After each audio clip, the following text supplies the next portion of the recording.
Hello, this is Fred Iantorno. I'd like to welcome everyone to Tech Talk 360, sponsored by AirPro Diagnostics. Thank you to Team AirPro for making this all possible. Our goal is to present topics that you won't normally see in other webinars, and today we've got a very good one. Now I'm going to turn things over to our two great hosts, Jordan Hendler and George Avery. Hey, George, you want to start us off? Sure, I'll say hi. How's it going, Fred? Great. You're right. We got a great one. And hi, Jordan. How are you? Good, thank Always good you. to see you, and thank you for everything. Same. We got first of all, Jordan and I again just want to echo thank AirPro for putting this together. I know I have a lot of insurers are on. Of course, there's a lot of them, but they're on a Polycom, so we don't show the count. But we know you're there, and please spread the word because Fred and AirPro do a great job getting some great speakers, and today is certainly one of them. So real quick, I'll just, since I got the floor, I'll introduce myself, George Avery, a past chair of CIC, past chair of the National Auto Body Council and a few other organizations in the collision industry, and been around for a long time. And I used to ask my dad, how do you do something for 40 or 50 years? And he said, just one day at a time, son, just one day at a time. So that's Mhm. how it is. So Jordan, glad to have us have you here. And I'll let you introduce yourself and then we'll get started. Okay. Hello, everybody. I'm Jordan Hendler. I'm the executive director for the Washington Metro Auto Body Association. I'm the administrator for the Collision Industry Conference. And I also have an administrative company works with the Society of Collision Repair Specialists. So I am not 40 years, but 27 years deep, which is still a really long time. It feels like one day at a time. But yeah, so I'll be on here representing the collision repair segment, looking for questions to ask and answer to. But yeah, looking forward to this presentation. It's a topic I think really relevant for every single segment of the industry. Yeah, and I'll be taking care of the insurance questions or anything on insurance. So I'll be glad to do that. So we're a great team. So as far as interacting, Jordan, would you like to cover real quick the Q&A and how folks can ask a question? Okay, so and then we'll go back to antitrust. So the it's okay, we're good. We'll get back to it, George. We're fine. So the Q&A, there's a Q&A button on your screen, and in order to ask a question, you would just click that. You should have the option of also asking anonymously. I will be reading them at the end of the presentation, so we will hold our questions to the end of the presenters portion of the webinar, but you can use chat if it's on there to just like say hi or whatever. But the most important thing, if you want to ask a question, is to use the Q&A function. The questions come to us. We will review too if there's duplicate questions and try to like reduce those down to where we're asking everybody's questions as we can. It also depends on time allowance. So we'll do the best we can to get as many of them answered. And then George and I also have some of our own that we answer or ask for our segments. So stay tuned to the very end for sure. All right, and Jordan rightly so mentioned the antitrust. So let me read that real quick. We need to read that out loud for some of you there. As participants of this webinar, we need to be mindful of the constraints of antitrust laws. There shall be no discussions or agreements or concerted actions that may restrain competition. Now, this prohibition includes the exchange of information concerning individual prices, rates, coverages, market practices, claim settlement practices as well, or any other competitive aspect of the individual company's operation. So each participant, that's you, is obligated to speak up immediately for the purposes of preventing any discussion falling outside these bounds. And as I always say, Jordan and I will kind of monitor that, but as she mentioned with the chat feature, if there's anything that comes close that you think is not being addressed, certainly want to take care of that. Yeah, we both wear an antitrust hat a lot, so I'm sure we'll be good. Yeah, I got a hard enough time staying out of jail without doing something like that. All right. So we have a great speaker today. We've got David Harkey, he's president of Insurance Institute for Highway Safety and the Highway Loss Data Institute, which is HLDI. You can see that his bio is up there. But Jordan, I guess there's no question the vehicles are getting safer probably than they've ever been. Of course, that brings a lot of complexity. But the Insurance Institute, with their testing, which most people are familiar with the dummies and everything that they do, has really contributed to the OEMs improving the safety features of the car. And I think that's resulting in obviously less injuries and less collision severity. So I think that's a good thing. Yeah, I mean, at the same time, like you said, like the more technology, consumers are asking for more of that for larger vehicles, more amenities, more convenience features, which all affect how that vehicle after an accident gets handled too. So that is definitely like a factor for our industry that has been coming up more and more. And like, I'm really excited that we're going to be talking about that today. So.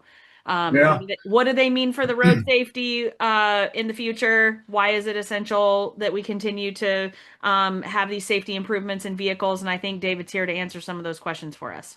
Yeah, in fact, Jordan, you and I were on a call recently where a comment was made that there's a whole population of young folks that have never driven a car without a lot of the safety in Yeah, past. and are also like failing to, use their mirrors as prescribed. They're only using the safety functions. Yeah, and that it's just amazing. Anyway, with that, I'd like to introduce David Hartley. You can see that his the information, his bio is up there. He's done a lot. He's been a part of a lot of projects across the board. He's been took over Insurance Institute in 18 and has done a great job. If you haven't been there, you have a chance to visit. It's a great opportunity. And I think if you ever have a chance to go there, it is something to see. And not only is it interesting and fascinating, but you can really see the difference that the Insurance Institute, along with their sister company Hildy, have done to help the industry, both on the insurance side and on the collision side. So with that, David, I'll add to that real quick, George. sure. When I visited, it was really interesting to me the different types of vehicles, and like the outcomes that would happen in the crash testing and how it's relative also to their size. So I drive a really big vehicle. It's just a size smaller than a school bus, I like to say. And some of that came out of some of the conversations that we've had there is sometimes bigger is better. Yeah, that's Right? exactly right. Well, of So course, if you have a chance to go, the help me, very David, informative. the name, you told me the name of the uh, man. What is the name of the, like I said, I call it the museum, but it's the Oh, our display hall. display Mhm. hall. You think I could remember Yeah. that for 15 minutes. But anyway, if you get there in the display hall, you will see, and as Jordan said, they test the small vehicles, large vehicles, and there's some examples in that area that are really fun to watch. So with that, David, I'm going to turn this over to you. Thank you for being part of this. I know that you're in Ruckersville at the Insurance Institute for Highway Safety there. Thank you for being part of this, and I'm going to have you go ahead and take over, and we'll get your PowerPoint up. And looking forward to the presentation. All right. Thank you, George. Thank you, Jordan. It's great to be here with everyone today. We haven't started testing school buses yet, Jordan. So we'll keep that in mind if you decide to move to a bigger vehicle.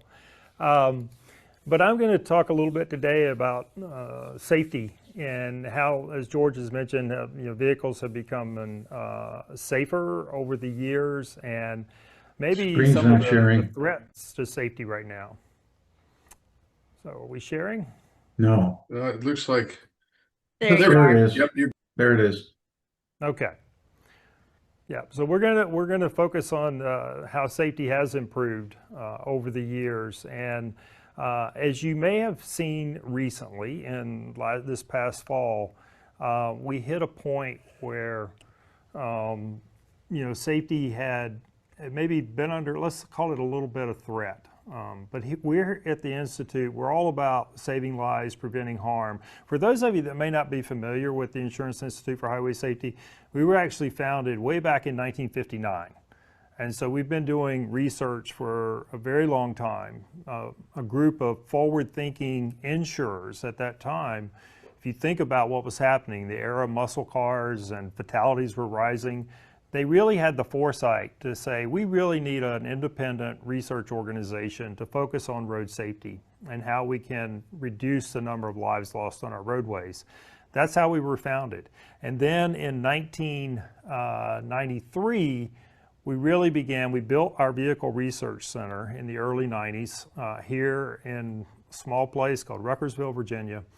And that's when we started testing and rating vehicles for occupant protection. And we'll go through the history of that here in a minute.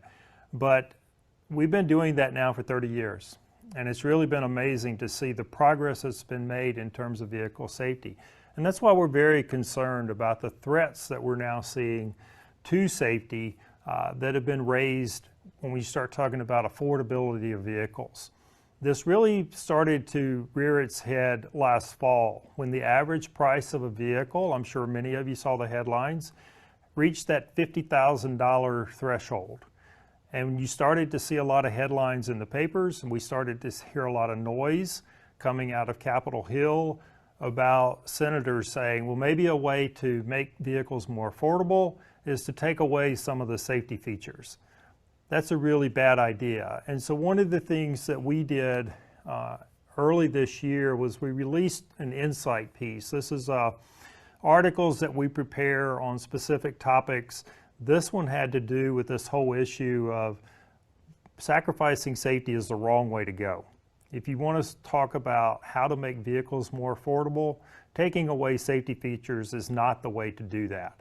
And when you look on the return on investment from the safety features that have gone into vehicles, all the way back to when we started adding seat belts, airbags, electronic stability control systems, all of these features have prevented thousands upon thousands of accidents and thousands upon thousands of deaths historically. And the same is true for technology of today. We're preventing crashes, we're preventing fatalities, and you do not want to take away the safety features that are in vehicles.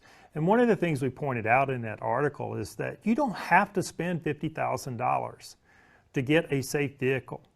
You can get a safe vehicle, as we're showing you here, for under half that. Under $25,000, you can get a vehicle that qualifies as a top Safety Pick Plus winner in our books. It has all of the safety features, both to protect the occupant if you're in a crash, or to prevent you from getting in a crash with some of the ADAS or collision avoidance technology. So what's driving up prices then? If it's not safety, what's happening? Well, it's us as consumers, and I'm as guilty of this as anybody. When you look at what's driving vehicle prices, it's choices we are making, whether it's in the size of the vehicles, and I'll come back to that a little later, or it's in some of the features that we choose, right? I made the point in the article, I said, I like my heated seats, but I want my airbags, my seat belts, and my collision avoidance tech to keep me and my family safe. And that's the real point here, is we're choosing some of these things like retractable mirrors that have defrost capabilities, or some of the more advanced level 2 systems like Super Cruise. So these are convenience features. They're not safety features, and they're things that we are choosing as consumers, and that's driving the price points of vehicles quite a bit. When we think about safety and the evolution of safety, as I said, we've been rating vehicles for 30 years, and you can see the evolution of how our tests have evolved over time. We essentially test how well you're protected if you're struck from the front, from the rear, from the side, or if you're involved in a rollover collision. And we base our test on real-world crashes. We go out, we investigate, we explore what's happening in real-world crashes, we look at that police-reported crash data, and we try to figure out what kind of tests we need to have to essentially replicate that crash in our lab, in our crash hall. And then we hope to improve safety over time. And I want to show you two quick videos. So the first one here, these are from some of the very early tests, our moderate overlap frontal test, where 40% of the front of the vehicle strikes a barrier at 40 miles per hour. And as you will see, these vehicles did not perform very well in our original test. You can see structures that are being compromised. You can see doors that are opening. You will see in some cases partial ejections from the vehicle. And so this is not how we want to see vehicles performing. And so a lot of these vehicles obviously did not get a very good safety rating at that time. Fast forward to where we are today. It is a completely different story. Vehicles are performing extremely well. The occupant compartment, the survivable space inside the vehicle, remains intact. And we have a number of airbags now that are surrounding the occupant and protecting the occupant, in addition to that important, all-important seat belt and some of the technologies that are in those seat belt systems now. So we have made a lot of progress. As George was saying early in the introduction, vehicles are safer today than they have ever been. Two outcomes that we're really striving for here. One of those is to encourage automakers to continue to make improvements in safety. And so you can see that here with that particular frontal crash test. When we started this test, when we started making ratings back in 1995, not many green, good rated vehicles on this chart. Over time, all of the OEMs have improved their vehicles. We do not have a vehicle now that will get anything but a good rating in this particular test. And we see that with every test we introduce. You can kind of visualize that on this particular slide. Every time we introduce a test, we never get all good ratings from all vehicles. We see a lot of red and some orange and some yellow in some of those early years. And then over time, the OEMs make improvements to their vehicles, and we start to see a lot more green bars. And so this is the way that we conduct our program, our testing and evaluation program. And the biggest outcome that we're really striving for, it's not so much as just the OEMs making improvements in their vehicles, but are those improvements resulting in fewer fatalities and less harm on our roadways? And so periodically we will go back and we will look at those real-world crashes again, and we will try to figure that out. And so, for example, you can see here that you are 46% less likely to be killed in a head-on crash if you are in a vehicle that has gotten a good rating in our moderate overlap tests versus one that gets a poor rating. And so the answer is yes, we are improving those fatality and crash outcomes as well. The cycle that we go through then is to look at these real-world crashes, come up with what the tests are going to look like, our testing protocols. We do the vehicle evaluations, we develop the ratings, and then periodically we go back and we look at what the real-world effectiveness is, what those outcomes are looking like. And then we start over again. We never stop. We continue looking for where's the next place that we need to investigate. And so we've done two updates recently. We've updated our side impact test to now run with a heavier vehicle that you will see on our, we have lots of pickup trucks and large SUVs on our roadways, and so the vehicles are heavier. So we've increased the weight of our barrier in our side impact test. We've also increased the speed based on what we're seeing in real world. And so we now have an updated side impact test that's tougher for the OEMs to develop countermeasures or interventions for. We've also updated our frontal moderate overlap test, the one that I was just showing you in the videos.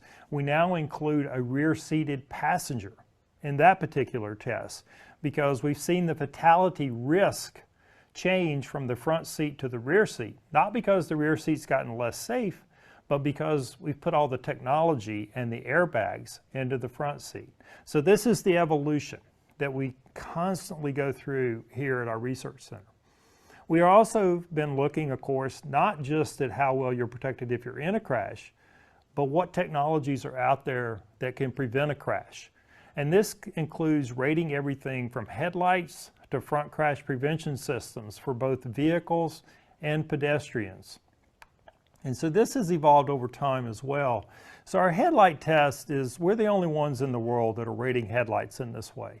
And so we have a outside track where we run all of these tests at 40 miles per hour. We have two curves that we run on and 2 tangent sections. And what we're really looking for is what's the visibility, how far down the road can you see with a particular set of headlights on a vehicle, and how much glare is there. So we want to increase visibility and we want to reduce glare.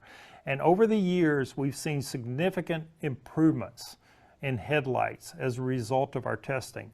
We've also been able to go back and look at real-world crashes when it comes to our headlights, and again, show that there's a reduction.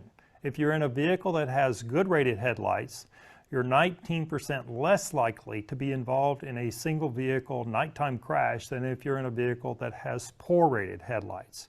So it matters in terms of the ultimate outcome.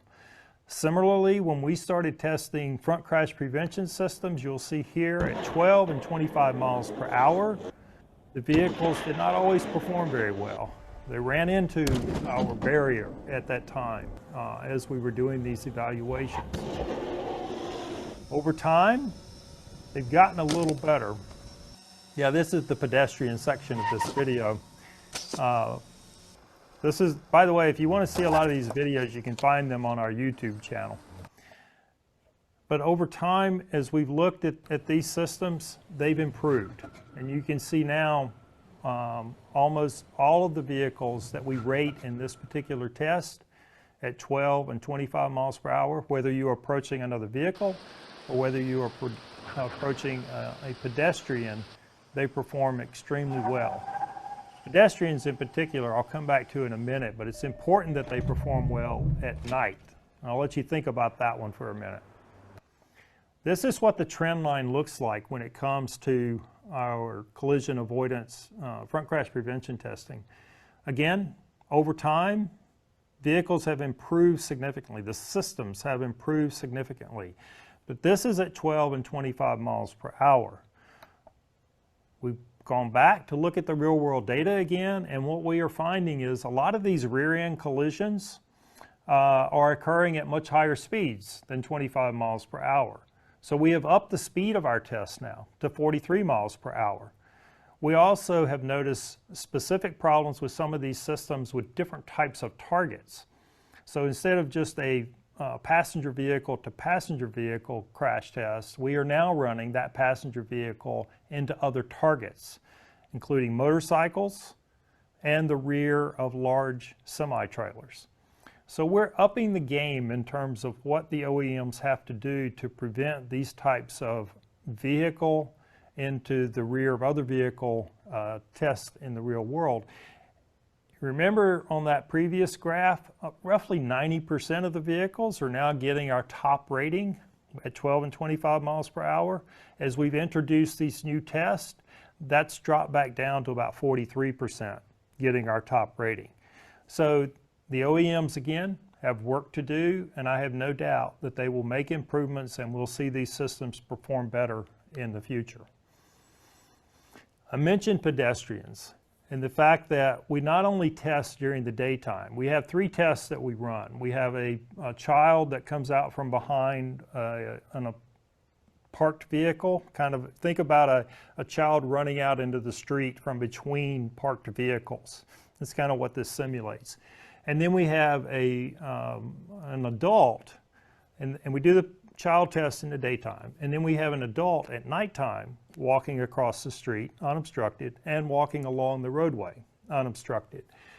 The reason nighttime is so important is while most pedestrian crashes occur during the day, 75% of pedestrian fatalities occur at night. And so anything that we can do from our front crash prevention systems to improving headlights is really, really important for pedestrian safety.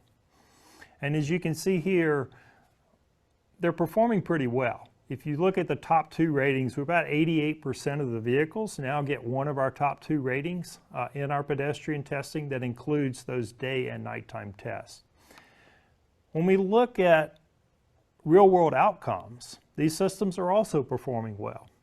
We get about a 50% reduction in passenger vehicle to passenger vehicle sorts of crashes, and as we've done that analysis, about a 27% reduction in vehicles that have pedestrian AEB systems versus those that don't. And then when we look at large trucks, we're getting about a 40% reduction for those large trucks that have AEB systems versus those that don't. That's police reported crash data. What does the insurance data tell us? Well, one of the things that you look at, I know there's a lot of colors on this graph, a lot of lines, but we'll focus on a couple types of insurance coverage here. The collision, which is shown in the brown, and that's essentially damage that's done to your vehicle during a crash. The PDL, the property damage loss, is the damage that's done to the other vehicle, right, during a crash. And so if you look at that brown and orange line and you kind of follow it from the left-hand side of the screen across to the right-hand side, what you see is over time with these systems, they have gotten better. They have improved. And the frequency, the number of claims are going down, right? That's what we want to see. We want to see fewer and fewer frequencies, fewer and fewer incidents occurring. And these systems are performing in that way, that they are going down over time. If you look at the severities, however, they're going in the opposite direction for these two coverage types. They're actually going up. So number of incidents are going down. The severity of these incidents are going up. You multiply these and you get the overall losses. And the good news here is, and when you look at those overall losses, that the reduction in frequencies is enough, despite the severity going up, it's enough to drive overall losses down. And so this is something that is encouraging when we look at these technology. It's not only a positive outcome from the police reported crash data, it's a positive outcome when we look at the insurance data. The one caution on any of these technologies, any of the ADAS materials, is it's the long game. When you start talking about road safety, the average age of a vehicle now is almost 13 years in the US market. And so it takes a long time for the fleet to turn over. And so this is a graph showing our estimate for when we will get all of the fleet covered. It will turn over, and by 2040, we're estimating we'll have 90% of the vehicles that will have automatic emergency braking systems available. That's a long time. And so we need to be thinking about other things that we can do in the interim to prevent harm on our roadways, and I'll come back to that at the end of the presentation. I did want to share one more video with you. Everything I showed you so far has been on the test track. I think it's important for you to see a real-world example of how these systems work. Hopefully you don't have to experience any of this yourself. And so let's watch this truck driver. He's traveling at 68 miles per hour on a freeway. There's a car coming on from a ramp on his right-hand side up here that's going to cut in front of him. And you're going to see the automatic emergency braking system on this vehicle kick in. It's going to lower the speed of this vehicle by 40 miles per hour, down to about 28. And so this is really impressive when you see how these systems can work in the real world.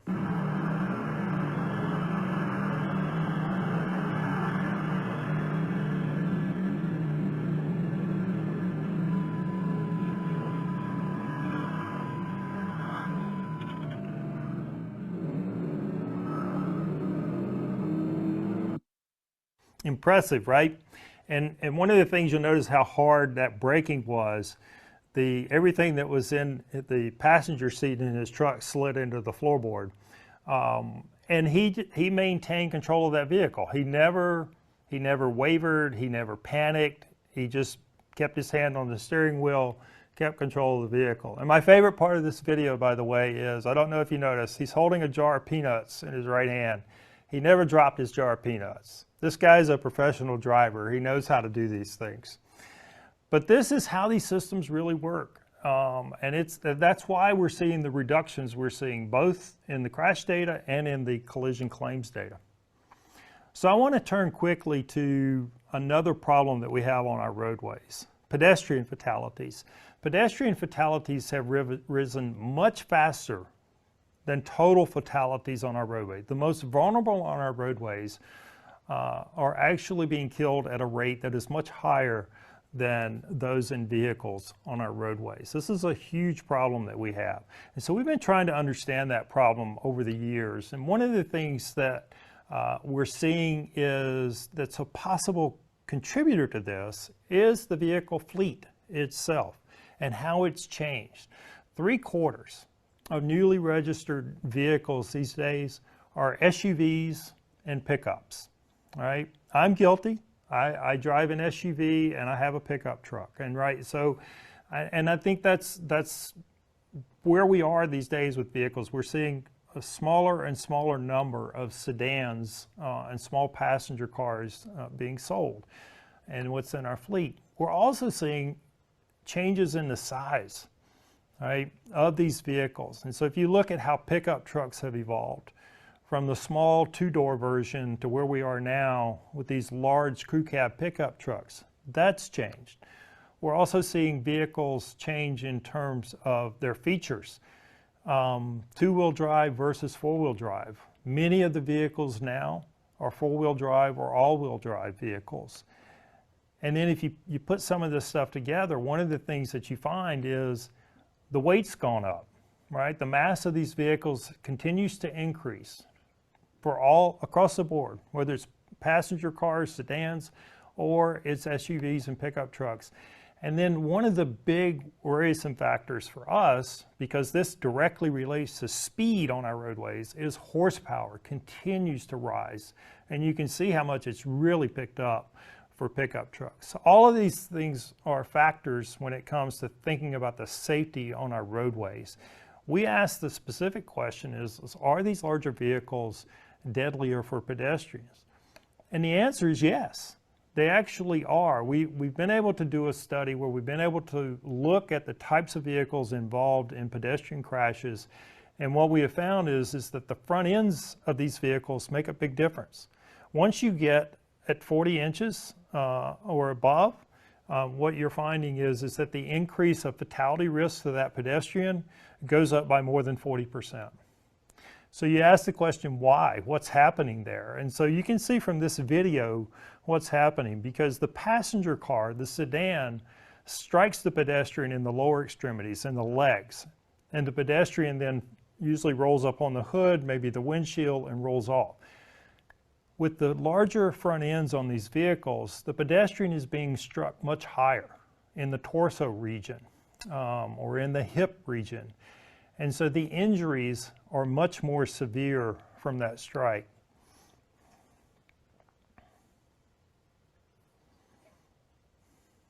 And we see that play out when we look specifically at the injuries themselves. 55% increase in likelihood of injury to the head, 85% increase to the torso region, 114% to the hip region. And so yes, these taller vehicles are having an impact. They are certainly a contributing factor to what we're seeing in terms of pedestrian fatalities.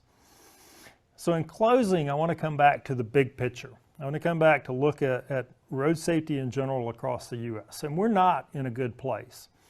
We have been making progress over the last few decades, driving our pedestrian fatalities number erratically so at times, right, in terms of how the numbers were going up and down, but generally in a downward trend. We had gotten to under 33,000 fatalities by 2014. By 2022, a short 8 years later, we were just under 43,000 fatalities, a 30% rise in the number of fatalities on our roadways. And this was happening before the pandemic. Yes, there were a lot of behaviors that were exacerbated during the pandemic. A lot more aggressive speeding, a lot more people not wearing their seatbelts, a lot more impaired driving. We saw all of those things. No doubt that contributed to the rise. But we've been going in the wrong direction for a long time. When you compare us globally, it looks even worse, because all of these other countries, economically developed countries, were able to continue driving their fatality numbers down over this time period, even through the pandemic. Our fatality rate is more than double that of the average of the next 28 high-income countries. There's no excuse for that in this country with the resources and the capabilities that we have. But this is how we compare ourselves to the global scene, and it's not a good one. So we have a new vision at IIHS that we unveiled about this time last year, and it was called 30 by 30. Our goal is to drive fatalities down 30%. We had that 30% rise in that 8 years. We want to drive fatality numbers down 30% by 2030. And it does not mean that we're giving up on Vision Zero. It just means we need to take a pause here and reset, focus on getting this 30% reduction, and hopefully then put ourselves on a sustainable path that will get us to zero at some point in the future. We're going to focus on 3 areas here at IIHS. Reducing risky behaviors. That includes impairment, includes speeding, includes distraction, includes not wearing your seatbelt. Extending safety to everyone, both inside the vehicle, better occupant protection, better collision avoidance, as well as outside the vehicle. And then accelerating commercial vehicle safety. And the thing that's going to be needed for this is a comprehensive approach to safety. One of the things that I have been pushing here at IIHS, and I'm pushing along with our entire team across the country now, is adoption of a safe system approach. It is person-centric. The real key here is redundancy. In each of these parts of the system that you see on this wheel, we want to build in redundant features, redundant countermeasures or interventions, so that if you fall through one part of the safety net, there's another part to catch you. No one should die on our roadways because they make a mistake. And one of the real keys to all of this being successful is partnerships and collaboration. There's a role for everybody. Whether you are a research organization, you are a DOT, you are a vehicle manufacturer, you are advocacy groups, you are a local citizen or a town council. Whoever you are, there's a role for you to play in this. And that's the big push. We're trying to get people to collaborate and partner together more and to speak with one voice about the big problem that we have. And I want to leave you with 3 examples from each of these wheels that I was talking about earlier, that the vehicle is the long game. We have to think about other ways to reduce our fatality numbers. One of those, and the speed part of this, is how do we reduce speeds? Well, one way is to lower speed limits, right? Policy decisions have to be part of the mix here. And we're seeing a number of cities do this. They're actually lowering their speed limits, citywide speed limits, and it's having a positive impact. We've been able to evaluate a couple of these, and we've seen reductions in speeds, and we've seen reductions in crashes, speed-related crashes, as a result of this. So it's one example.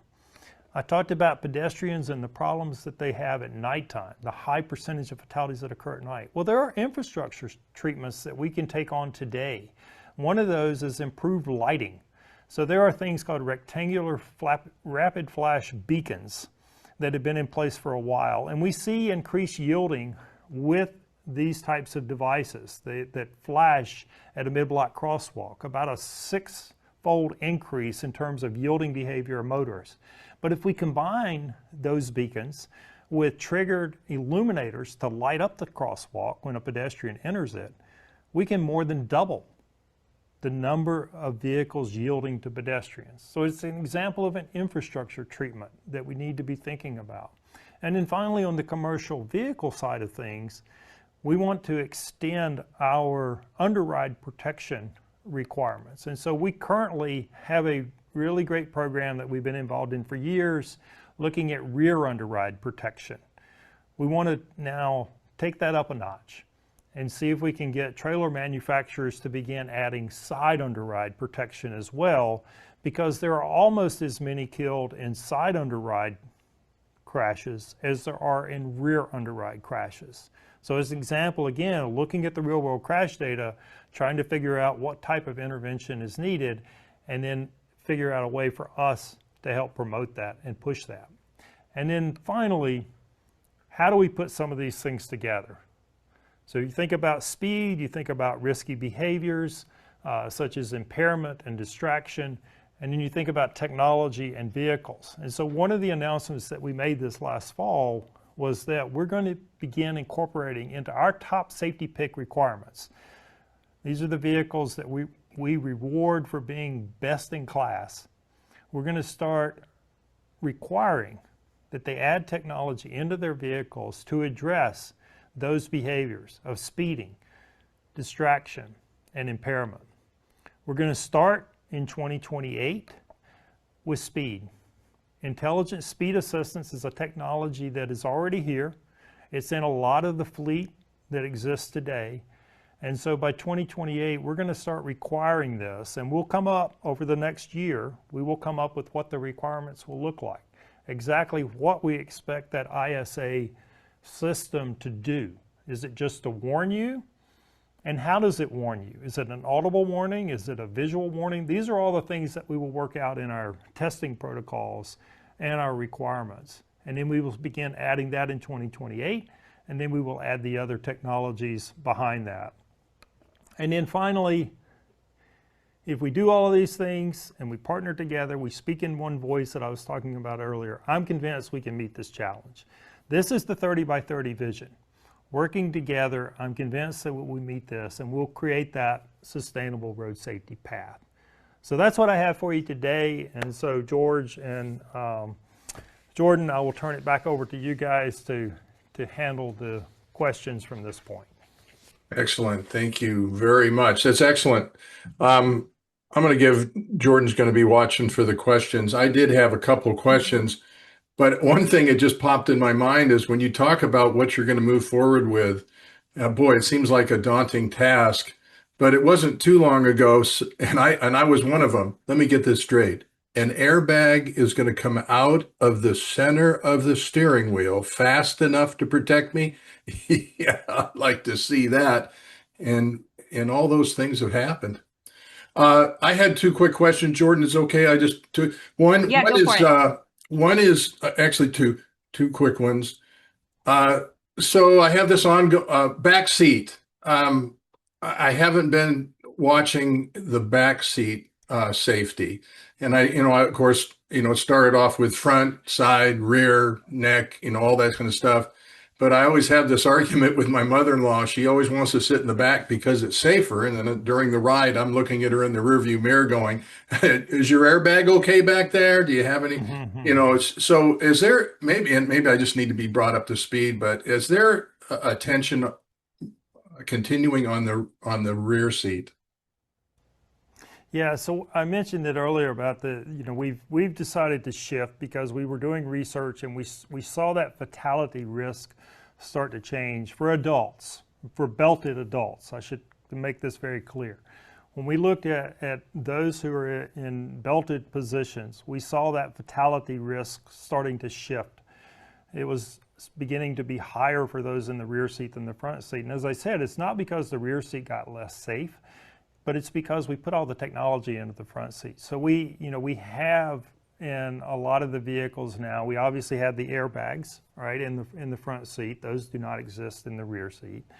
But we also have seatbelt technologies that were more typically put in the front seat and not in all rear seat systems. So crash tensioners that would tighten the belt just before you were to get involved in a crash and pull you back into the correct seating position. And then load limiters in the belt system, which would allow the belt to spool out a little bit and not create as much force on the chest and preventing some injuries as a result of that. And so that's the reason we decided we want to focus now. We wanted to add in, and we did a lot of research to figure out which dummy and which position to put them in this test. And so that's why we're focusing on that rear seat, is to get the OEMs to now come up with some of those same technologies really in the belt systems that will help prevent injuries in the rear seat. And we're seeing them respond. Just like every other test that we've done, we're now seeing them respond. We'll be releasing our top safety pick list for our initial list of vehicle winners next month. And the vehicles that are on that list had to meet this requirement this year. Great, thank you. That was good. I appreciate that. The other question I had, and I'll just throw it out, is the weight of EVs.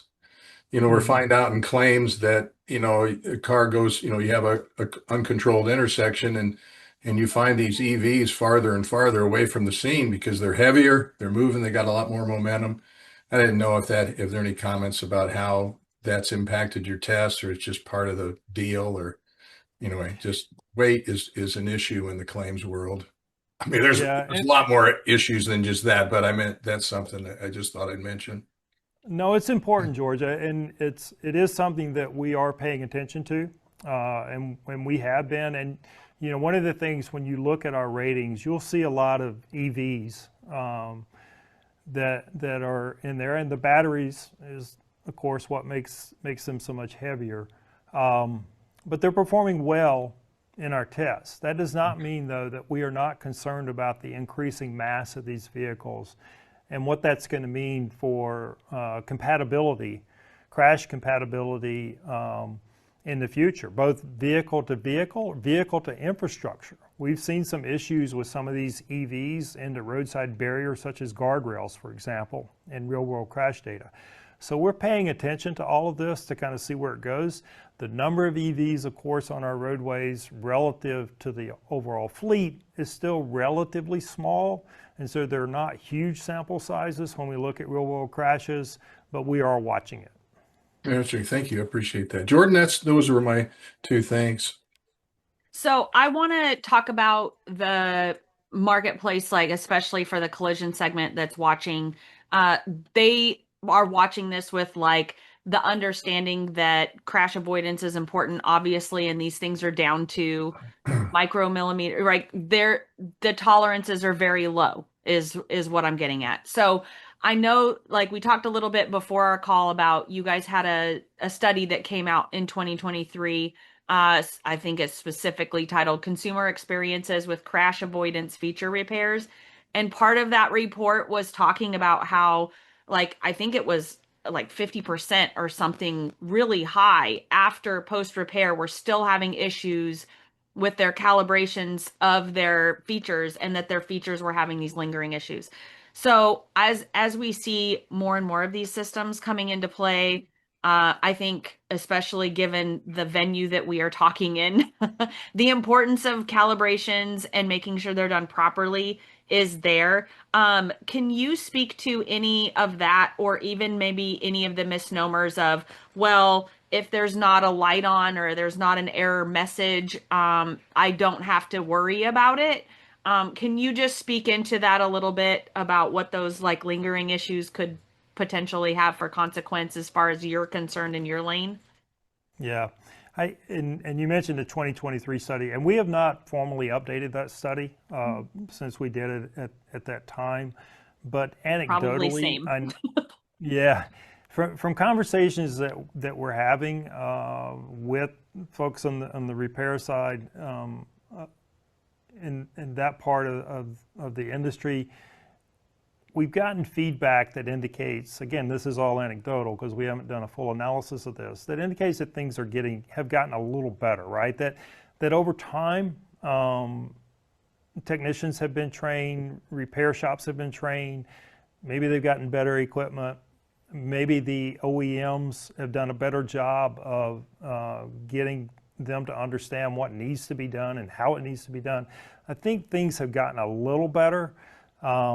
But you alluded to a second problem that I think is really, really important, which is there's still a lack of self-diagnostics within these systems, within these sensors that are on the vehicles. And so there is still a problem out there of not knowing if your system, if you have to go get it repaired. Again, as I said, hopefully you do not have to experience being in a crash, or you do not have to experience your AEB system acting in such a manner to prevent you from getting into a crash. Because unless you do that, you're not necessarily going to know if that system is working correctly. And so I think one of the things that we've been pushing for, we've been pushing the OEMs for, the tier one suppliers that we talk to, anytime we have conversations with them, is we would like to see all of these systems have some sort of self-diagnostic capability so that you as a customer know if that system is working or not, or if you need to take it in for some kind of repair. And I always like to share the story of one of our engineers here was in a frontal crash, and because of what she does, she knew something wasn't working quite right when it came to her radar-based system and its ability to detect vehicles in front of her. She could tell. And so she took it back to the dealership. They insisted that, nope, everything looked correct. She brought it into our technicians here. They took a look at it and figured out quickly that the radar system was misaligned. It needed to be realigned slightly. And once they did that, it worked correctly. Not everybody's going to have that knowledge or even recognize that the system wasn't working correctly. And so that's where we're really, really pushing for this self-diagnostic capability.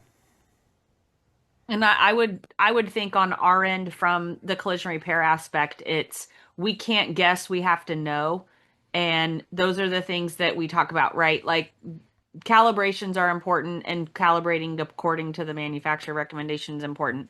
So we do have an audience question that they first thanked you for doing the presentation. So I just want to put that there too, in addition to us.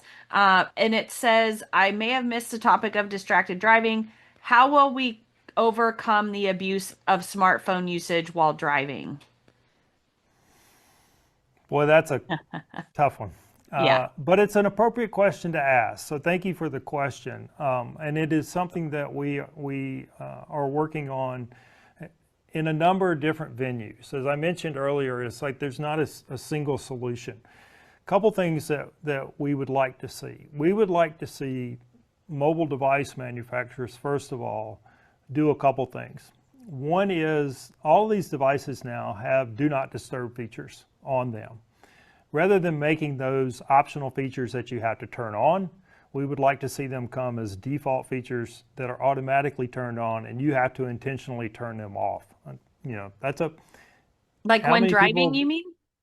Well, at all times. Yes, when driving. Yes. So these are do not disturb features when you're driving. So we would like to see them change that default. Rather than being off when you get the phone, or allowing you, and you have to intentionally turn them off, is to go the other direction. The other thing that we've been working on is on the policy side.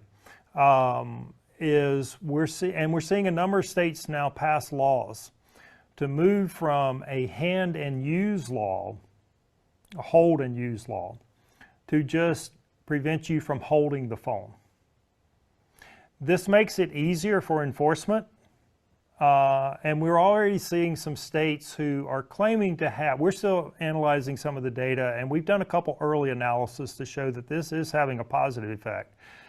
But we want to see more data, we want to see more states that are doing this. But we're seeing a couple states out that are saying, yeah, this is having a positive safety benefit of allowing law enforcement officers now just to simply cite you if you are holding the phone rather than holding and using. Because you can imagine from a law enforcement perspective, it's hard for them to know if you are using the phone, but they can definitely know if you are holding the phone.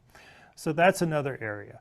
And then the third area that we are continuing to focus on is some of the vehicle technology, particularly some of the camera-based, interior camera-based technology that is looking to see if you are engaged in any sort of distracted behaviors. We started down this road with what we called our level 2 safeguards a couple years ago, where we have a number of criteria, and one of those is whether you are holding a mobile device or not, and not paying attention to the driving task. And so we're looking to see if we can come up with more testing protocols like that, but we're also looking at how these technologies that are now being developed are going to work. These camera-based systems are going to work to help prevent this kind of distraction in vehicles. So I think this is one where there's a number of avenues we've got to continue to explore.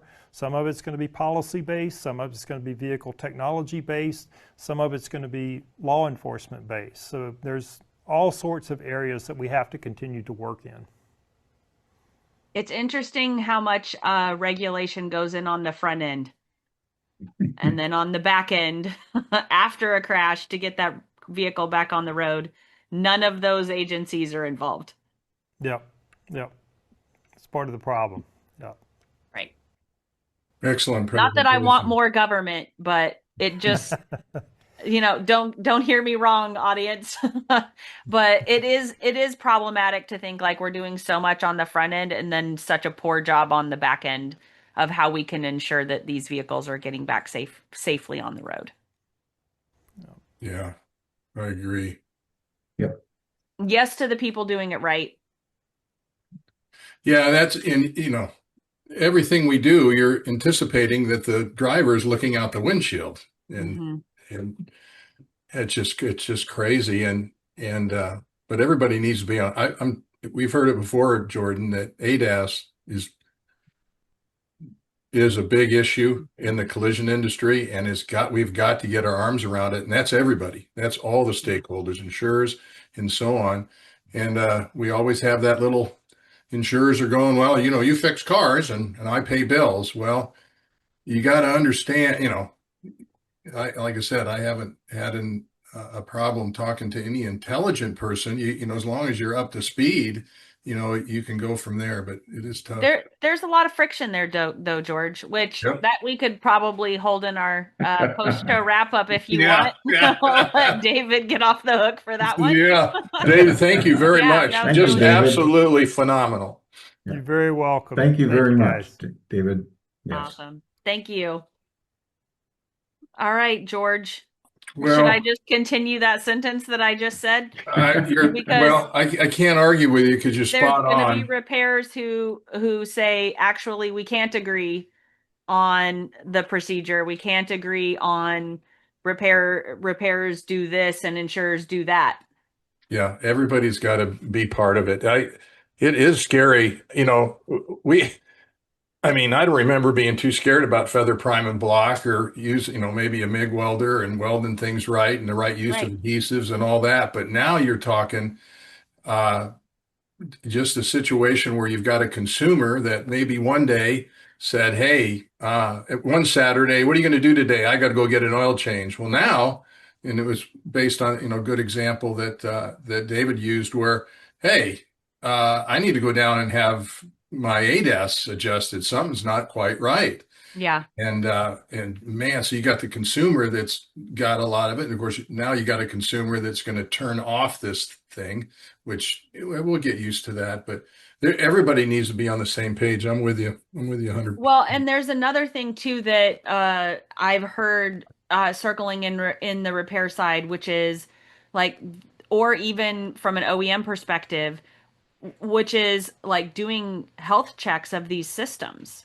Yeah. Right? Because there could be things that were already out of alignment, or, maybe there was a minor collision, or, they hit their trash can in the driveway or something like that, right? And they don't realize something is out of alignment, and then they Right. get in an accident, and, or even before that, right? There's still a need for making sure that there's a health check of these systems on a more regular basis now that to David's point, these vehicles are staying on the road a really long time. So if a vehicle is 13 years old and it's never been in an accident, how do we know that all the safety systems were working properly if they got in an accident in the 14th year? And one other thing on top of it, I know we're coming up the top, but the other thing that is difficult to deal with is that the owner of the car can do anything they want to the car. Right. And of course, if you're dealing through insurance, of course, the frustrations between the insurer and the repair that you just described, which I understand. But then there's a whole nother population of, whether you want to call it customer pay or whatever, where somebody will go, hey, I got a kid in college and I don't need that, I'll just use my brakes, and I wonder, there's a danger there where, repair facilities are put in an awkward situation going, look, you need to get this done. So, well, yeah, I don't need it. I don't know how much that happens. Maybe you could comment on that, but just seems like, that's the last thing. How we wouldn't know, right? Unless they actually get in an accident. So Yeah. Yeah. That's the whole other, I think, health check thing may be something in the near future. That To being that said, end, we're to at that the end, Jordan, we had a speaker in 2025, Bruno Moretti, in our June of 25 that talked about the maintenance issue. Okay, and so anyone who's listening may want to circle back to that one to get some more information about that. But that is a big issue. Okay, Yeah, exactly for right. sure. And the wellness on the Tesla, go back and watch that one. That was really good, where the Tesla Right. was looking at stuff remotely, and maybe, yeah, Yeah. There's I'd more like there. it if I got a. Anyway, top of the hour. Thank you very much, Fred. Thank I you. appreciate it, Jordan. It's always a pleasure. Same. Thank you to the audience. Yeah, thanks Yes. for joining us. We've got And thank up you. next, we will have April 29th featuring Danny Gredenberg and the Database Enhancement Gateway. Cool. So definitely one to come back for, because talking about things in the estimating systems is always a That'll be he that'll be needs a good one. sparkly personality, so it'll be really good. All right. Well, make Thank sure you guys. pass the word. Yes. Attend the Thank next. you. Have a great one, Fred. Take care. Thank you, guys. Thank you.